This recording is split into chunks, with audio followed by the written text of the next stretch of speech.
From KPRC2, this is Houston Newsmakers with Cambrell Marshall. And good morning and welcome to Houston Newsmakers, and good morning to Congressman Kevin Brady. Good to see you in the studio once again. It's been a long time. It has, Cambrell. Thanks for having me. Always good to have you here. Yes, sir. You are going into the final stretch of your congressional career. Your thoughts as you are heading into the final 3 months? You know, I've still got work to do. I got hired to serve till January 3rd, so we're going to run through the tape. And we've still got a number of issues left to handle, especially at the end of the year. I'll be in charge of helping negotiate the end of the year tax and trade and healthcare issues that are temporary that need to be extended, you know, every so often. And so we've still got a lot of work to do there. And obviously, too, we're still pushing for changes that would help the economy. So still got a full plate. And one of my biggest issues, trying to create fairness for teachers, police, and firefighters in Social Security is an issue I've worked on for so long. And we are getting very close, I think, to getting that done. Well, we never have enough time whenever we get together. You know that on this show. Right. We never do. So let's get right into it. By the way, we're doing the whole program with you this week. So that's a good thing for us to be able to do. One thing that's been consistent is Republicans and Democrats just don't seem to get along about a lot of things. Well, that's not really true. They don't agree on a lot of things. They get along a lot, but they disagree.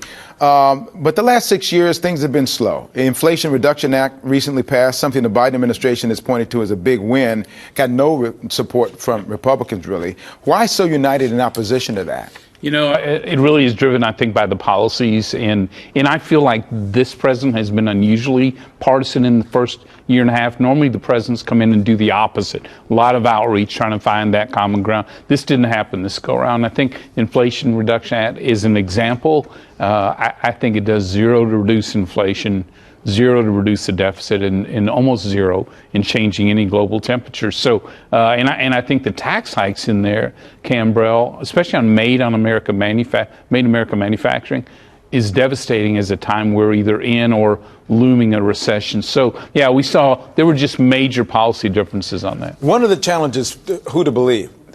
We've had conversations for many years about all of this stuff. And I had John Diamond, the Dr. Diamond from Rice on a couple of weeks ago. And he talked about the fact that there will be deficit reductions at the end of this thing. Not immediately, but he also talked about the fact that that inflation was something that probably could not have been avoided based upon coming out of COVID, the way things happen now. He did say that there are policies that an administration can do that can help change the dynamic a little bit.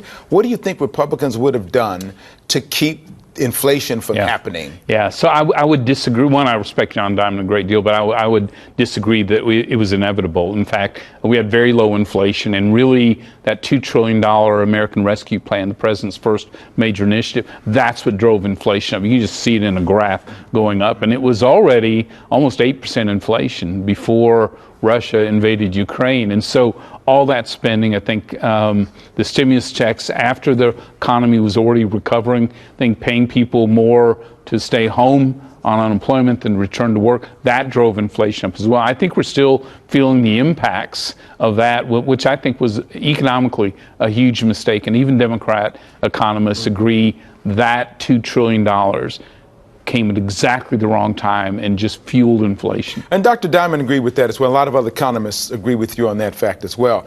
So part of that Inflation Reduction Act, there were a lot of things in it. Prescription drug pricing reform was one of those things. You're a big guy as it relates to drugs, prescription drugs and things like that. Was there not something in there that you could say, okay, that and maybe expanding Medicare benefits? Yeah. So I think there could have been a bipartisan effort in Medicare. Ways and Means Committee handles that. I think there is agreement. But in this bill, they didn't go that route. In fact, the only way they lower drug prices is to kill future cures for diseases like Alzheimer's, for cancer, for Parkinson's, and ALS. We think that's exactly the wrong way. That's not the trade-off I think most Americans want or deserve. We thought there's a much smarter way to lower drug prices, working together, and encourage more cures, life-saving cures, which I think is the smarter way to do it. So we talked about the fact that this bill passed by reconciliation in the Senate, which meant that they had no support from Republicans on that. But back in the time when Republicans passed a bill without support from Democrats, and this was your baby, too. Yes, sir. This was back in December 2017, as the chair of the House Ways and Means Committee, it was your baby to get it through. And you did so. It had no support from Democrats along the way. And you know what? This time around, Democrats didn't change that. They didn't change that act. That what you put in place in 2017, there was some talk about, oh, this is bad for us. We're going to get rid of this. But they didn't. Is there any chance you think going forward the Republicans will look at this reduction act the same way Democrats eventually looked at your tax act? You know, I don't think so, in the sense that they still included $350 billion of taxes, mainly on our U.S. manufacturers and small businesses. I think that's a big mistake. But you're right, they left the Tax Cuts and Jobs Act in place. And I think it's because when you look at the elements of it, lowering taxes on families and small businesses, doubling the standard deduction so you keep more of those earnings that you have, the expanded child tax credit, and the tax changes that leapfrogged America to the most competitive economy in the world. In the world, wages were going up twice as fast as inflation. We brought almost 6 million people out of poverty in a very short time because of that tax reform. And a lot of people have been left behind in the old tax code. We changed that. So I do think, Cambrell, that in 2025, when a good portion of that bill is sunsets on the family and the small business side, I think that will be a major debate in Congress and in the country. So many people may not know the role that the Ways and Means Committee plays, but it's a bread and butter committee. It is. A lot of things that go on that affect us immediately. Talk about what you think the priorities of the committee should be going forward as you step out. What do you hope it is? So I love this committee and was blessed to follow from Houston Chairman Bill Archer and before him President George H.W. Bush. So Houston's had 55 continuous years of leadership and service on that committee, which says a lot about our region. I love it because you can lift up the lives of every American because we handle taxes, trade, healthcare, Social Security, Medicare, and welfare. I mean, these are the things that people deal with each day. So I think our focus has to be on restoring this economy in a major way.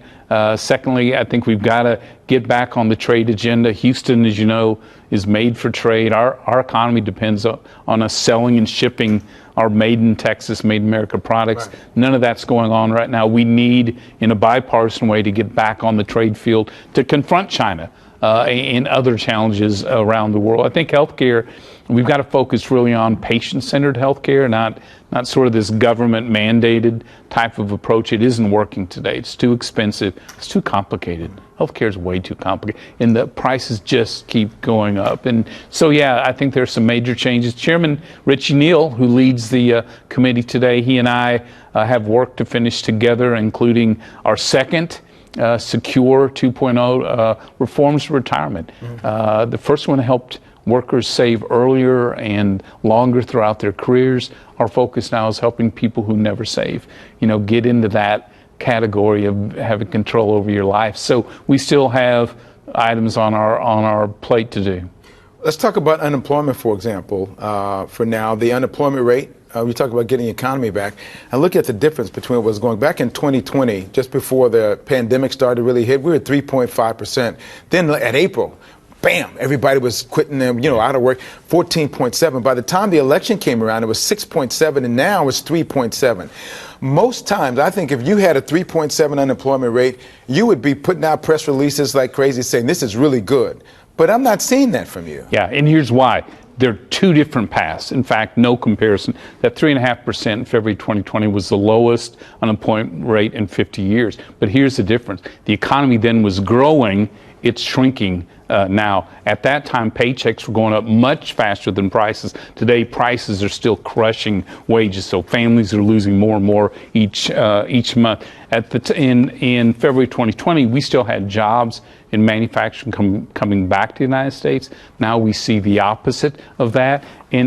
Just that few months ago, or a year and a half or so, at 3.5%, we had 600,000 more Americans back at work than we do today. So you see two different vehicles crossing here, going different directions, one down and the previous one up. So there is a major difference. Well, and the big difference is having to get a dictionary to really decipher the comments that come out of both sides, because your side of the aisle says one thing, the other side of the aisle says, this is great. You're saying, yeah, not so much. Well, the good news about the economy is you can measure it. So we know, and I think one of the things I'm proudest of after tax cuts, we saw income inequality shrink for the first time in half a century. And we saw wages go up more for low and middle income families, more in 1 year, 2019, than in all 8 years previously. So we know lowering taxes, let people keep more of what they earn, and encouraging companies to invest here in America rather than overseas has a huge good impact on the economy.